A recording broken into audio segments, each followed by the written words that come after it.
નમસ્કાર મારા વહાલા વિદ્યાર્થી મિત્રો, આજે વાત કરીશું ધોરણ 10 વિષય વિજ્ઞાનના પેપર 6 ના વિભાગ ડી નું સંપૂર્ણ મિત્રો સમજૂતી સાથે સોલ્યુશન મેળવીશું। એ પહેલા ચેનલની અંદર પ્રથમ વખત આવ્યા છે અને મિત્રો તમામ વિષયના પ્રેક્ટિસ પેપરનું સોલ્યુશન મેળવવા માંગો છો તો ચેનલને ખાસ સબસ્ક્રાઇબ કરી દેવા માટે વિનંતી છે। પ્રશ્ન ક્રમ નંબર મિત્રો 47 થી 54 પૈકી કોઈ પણ 5 પ્રશ્નોના જવાબ તમારે 90 થી 120 શબ્દની મર્યાદામાં માગ્યા મુજબ આપવાના રહેશે। પ્રત્યેકના 4 ગુણ રહેશે, એટલે વિદ્યાર્થી મિત્રો 20 ગુણ જે છે તે વિભાગ ડીના રહેશે। પ્રશ્ન નંબર વિદ્યાર્થી મિત્રો 47, પ્રથમ તમારે પ્રશ્નને મિત્રો ખાસ સમજી લેવાનો છે। સૂચક એટલે શું? પ્રથમ સૂચકની વ્યાખ્યા આપવાની છે અને તેના પ્રકારો જણાવો। ત્યાર પછી સૂચકના પ્રકારો લખવાના છે તથા ઘાણેન્દ્રિય સૂચકની મદદથી મિત્રો એસિડ અને બેઝની પરખ કેવી રીતે કરશો ઉદાહરણ આપી અને સમજાવો। તો પ્રથમ મિત્રો વ્યાખ્યા, તેના પ્રકારો અને ત્યાર પછી એસિડ અને બેઝની પરખ કેવી રીતે થાય છે તેની સમજ જે છે તે મિત્રો ઉદાહરણ સાથે આપવાની રહેશે। જે દ્રાવણ એસિડ અને બેઝની હાજરીમાં રંગ પરિવર્તન કરે છે તેને સૂચક કહે છે। મિત્રો સૂચકોના બે પ્રકાર છે, કૃત્રિમ સૂચક અને કુદરતી સૂચક। તો સૂચકના પ્રકારો કેટલા છે? 2 છે। હવે વાત કરીશું ઘાણેન્દ્રિય એટલે મિત્રો નાકથી સૂચકની મદદથી એસિડ અને બેઝની પરખ। તો સારી રીતે સમારેલી ડુંગળીને પ્લાસ્ટિકની થેલીમાં સ્વચ્છ કપડાના કેટલાક ટુકડા સાથે લો, થેલીને ચુસ્ત રીતે બાંધી દો અને આખી રાત તેને ફ્રીજની અંદર રહેવા દો। હવે આ કપડાના ટુકડાને એસિડ અને બેઝની પરખ માટે ઉપયોગમાં લો। સૌપ્રથમ કપડાના ટુકડામાંથી 2 ટુકડા લઈ તેની વાસ ચકાસો। તેમને મિત્રો સ્વચ્છ સપાટી ઉપર રાખી એક ટુકડા ઉપર મંદ HCl દ્રાવણના થોડા ટીમ્પા અને બીજા ટુકડા ઉપર મંદ NaOH ના દ્રાવણના થોડા ટીમ્પા મૂકો। કપડાના બંને ટુકડાને ચોખ્ખા પાણીથી ધોઈને ફરીથી તેમની ઉપર તેમની વાસ ચકાસો। તમારા અવલોકનની નોંધ લખો। હવે મિત્રો એક કસનળીની અંદર થોડું મંદ HCl દ્રાવણ અને બીજી કસનળીની અંદર થોડું મંદ NaOH નું દ્રાવણ લો।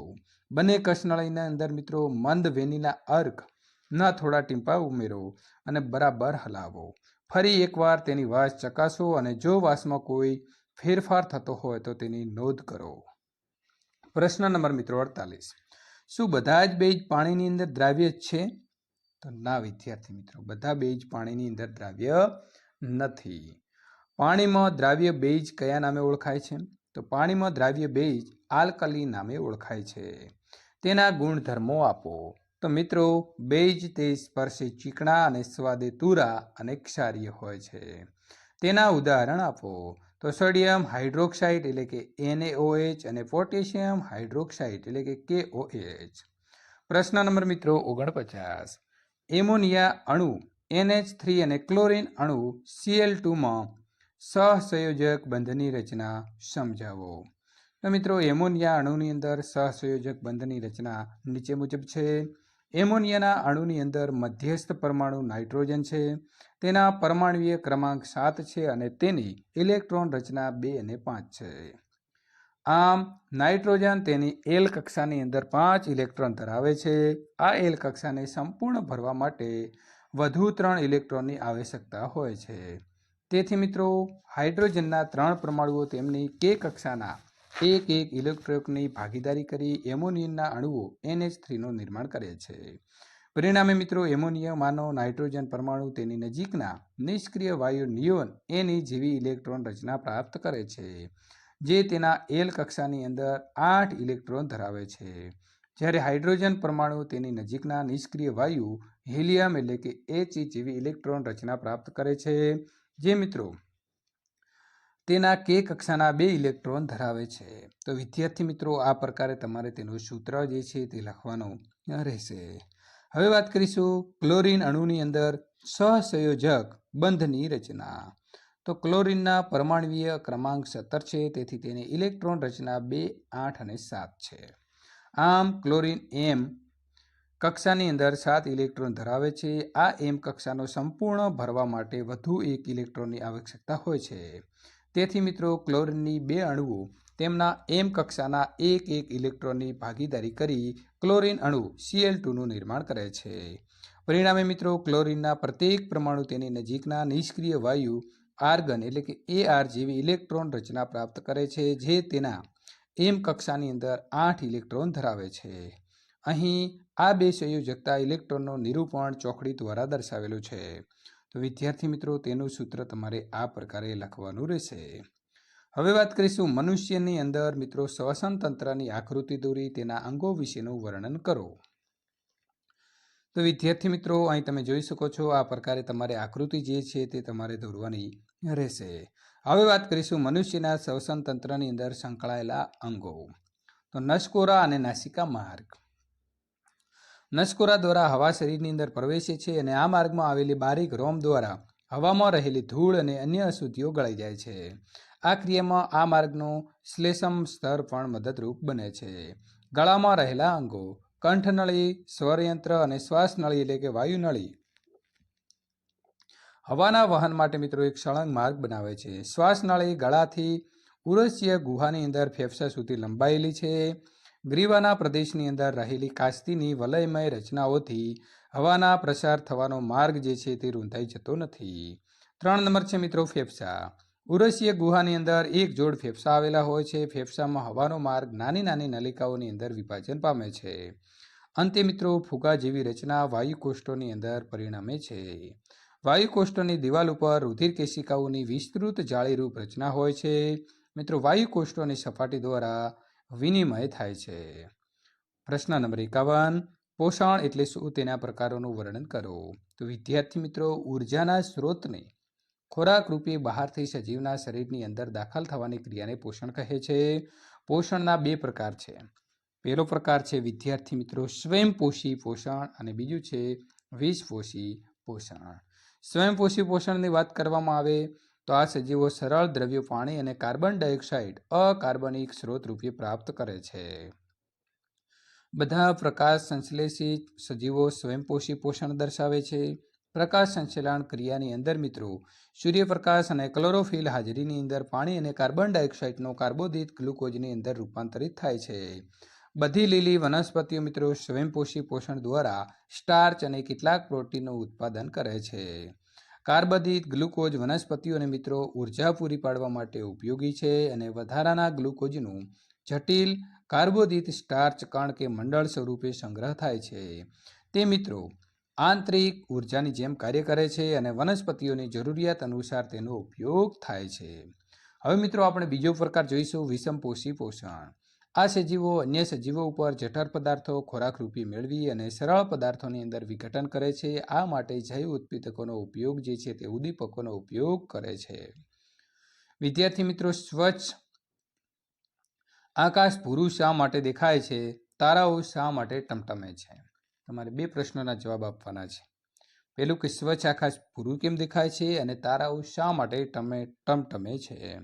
તો વિદ્યાર્થી મિત્રો આપણું જે વાતાવરણ છે એની તમારે આ પ્રકારની પ્રથમ આકૃતિ દોરવાની છે.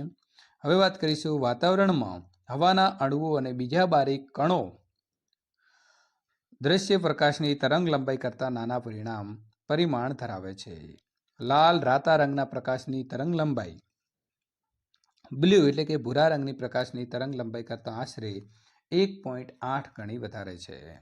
જ્યારે સૂર્યપ્રકાશ વાતાવરણમાંથી પસાર થાય છે ત્યારે હવાના બારીક કણો ભૂરા રંગના પ્રકાશનો લાલ રંગના પ્રકાશ કરતાં વધુ પ્રબળતાથી વિકિરણ કરે છે.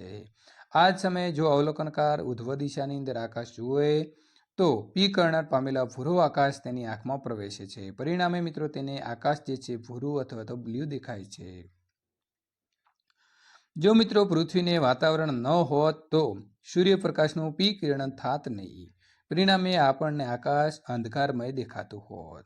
તો તારાઓનું ટમટમવું. તો વિદ્યાર્થી મિત્રો તારાઓના પ્રકાશનું વાતાવરણીય વક્રીભવન થવાથી તારાઓ ટમટમતા લાગે છે. તારાઓનો મિત્રો પ્રકાશ પૃથ્વી ઉપર પહોંચે તે પહેલાં પૃથ્વીના વાતાવરણમાં પ્રવેશતા સતત વક્રીભવન પામતા આવે છે. તો વિદ્યાર્થી મિત્રો તમે અહીં જોઈ શકો છો કે વક્રીભવનાંક વધે છે. કિરણ માર્ગ તારો અહીં છે અને આપણને તારાનું આભાસી સ્થાન બી છે ત્યાં જોવા મળે છે. તો મિત્રો વાતાવરણીય વક્રીભવન એ જ માધ્યમમાં થાય છે જેમાં એક જગ્યાએથી બીજી જગ્યાએ જતાં વક્રીભવનાંક ક્રમાંક ફેરફાર થતો જતો હોય. પૃથ્વીની સપાટીની નજીક તરફ જતાં હવાની પ્રકાશીય ઘનતા વધતી જાય છે. તેથી તારામાંથી આવતો પ્રકાશ ક્રમશઃ પાતળા માધ્યમમાંથી ઘટ માધ્યમની અંદર પ્રવેશી તે વખતે મિત્રો લંબ તરફની દિશાની અંદર વાંકો વળે છે. હવે મિત્રો વાત કરીશું કે અંતિમ વક્રીભૂત કિરણને આકૃતિમાં દર્શાવ્યા મુજબ પાછળની તરફ લંબાવાતા જાણવા મળે છે. તારાનું આભાસી સ્થાન બી અને તેના મૂળ સ્થાન એ કરતાં થોડુંક અલગ એટલે કે ઉપર તરફ આપણને દેખાય છે. ક્ષિતિજ પાસે જ્યારે જોવામાં આવે છે, જુઓ આકૃતિ, ત્યારે કોઈ તારો તેની વાસ્તવિક સ્થાનથી થોડોક ઉપર દેખાય છે. વિદ્યાર્થી મિત્રો, વળી પૃથ્વીના વાતાવરણીય ભૌતિક પરિસ્થિતિ સ્થાયી હોતી નથી. આથી તારાનું દેખીતું સ્થાન બી પણ સ્થિર હોતું નથી, પરંતુ થોડુંક બદલાયા કરે છે. તારાઓ પૃથ્વીના ઘણા દૂર રહેલા હોવાથી તેમને પ્રકાશનો બિંદુવત ઉદ્ગમો ગણી શકાય છે. તારામાંથી આવતા પ્રકાશના કિરણો મિત્રો માર્ગ થોડો બદલાયા કરે છે. આથી તારાનું દેખીતું સ્થાન પણ બદલાયા કરે છે. અને આપણી આંખમાં પ્રવેશતા તારાના પ્રકાશની માત્રા પણ અનિયમિતપણે બદલાય છે. જેથી તારો કોઈ વાર પ્રકાશિત દેખાય છે તો કોઈ વાર ઝાંખો દેખાય છે, જે મિત્રો ટમટમવાની અસર હોય છે. વાત કરીશું પ્રશ્ન નંબર 53. ખાસ પહેલો પ્રશ્ન સમજવાની મિત્રો કોશિશ પૂરેપૂરી કરજો, તો તમને જવાબ જે છે તે 100% આવડી જશે. વિદ્યુત ઘંટડી અને પંખામાં વપરાતા વિદ્યુત ચુંબક કયા સિદ્ધાંત ઉપર કાર્ય કરે છે? તેના ઉપયોગો જણાવો તથા તેની તીવ્રતા કઈ બાબત ઉપર આધારિત હોય છે તેની વ્યાખ્યા આપો. તો મિત્રો, વિદ્યુત ઘંટડી તથા પંખાની અંદર વપરાતા વિદ્યુત ચુંબક ઇલેક્ટ્રોમેગ્નેટના સિદ્ધાંત ઉપર કાર્ય કરે છે. ઇલેક્ટ્રોમેગ્નેટ વિદ્યુત ચુંબક નરમ લોખંડના સળિયાના ગર્ભ પર વીંટાળેલા અલગ કરેલા તાંબાના તારના લાંબા ગૂંચળા વડે બનતા ચુંબકને મિત્રો ઇલેક્ટ્રોમેગ્નેટ કહે છે. ઇલેક્ટ્રોમેગ્નેટના ઉપયોગો ક્યાં ક્યાં થાય છે? તો ઇલેક્ટ્રોમેગ્નેટના ઉપયોગો મિત્રો વિદ્યુત ઘંટડી, વિદ્યુત પંખા, ટેલિગ્રાફ, વિદ્યુત ટ્રેન, વિદ્યુત મોટર, જનરેટર જેવા વિદ્યુત ઉપકરણોની અંદર કરવામાં આવે છે.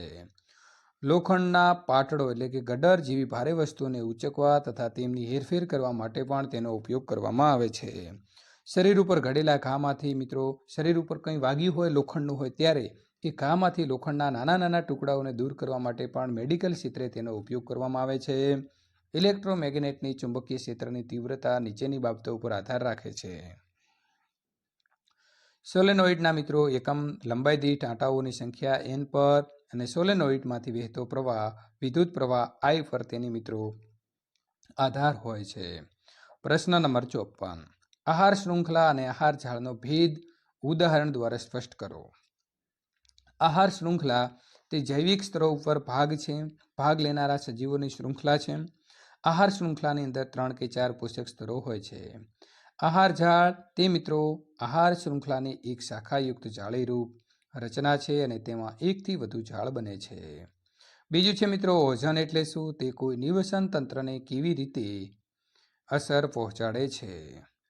તો મિત્રો ઓઝોન ઇપારજાંબલી એટલે કે UV વિકિરણોની અસરથી ઓક્સિજનના 3 પરમાણુઓ વડે બનતો અણુ છે. વાતાવરણના ઉપરલા સ્તરની અંદર ઓઝોન એક આવશ્યક કાર્ય કરે છે.